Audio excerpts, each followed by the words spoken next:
Hello mga kabebe!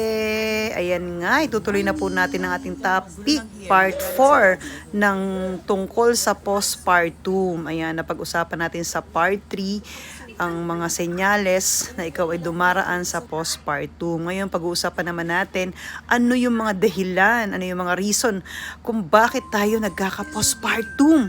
Kung bakit natin ito nararanasan at pinagdaraanan. Nakakaloka kayo. O diba? Charot. Ayun, so pag-uusapan naman natin yan ngayon guys.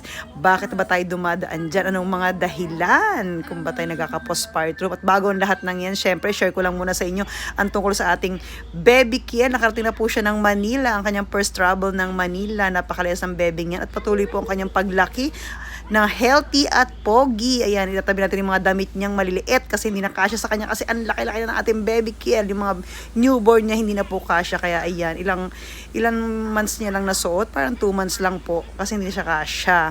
Kasi ang big boy na kagad niya. Oh, ayan nga, Diyos ko mga kabebe. Excited na ba kayo? Itutuloy na natin ngayon ang usapan tungkol sa postpartum. Ano naman ang mga dahilan? Bakit ba natin yan nararanasan at pinagdaraanan? Eto na po mga listahan ng mga dahilan, mga kabebe. At kung sakaling mabitin po kayo sa videong to, sa next video na po ang part 5. Mukhang kinakapos po tayo sa video, sa kadaldalan ko mga kabebe. So abangan nyo na lang po at panoorin sa part 5.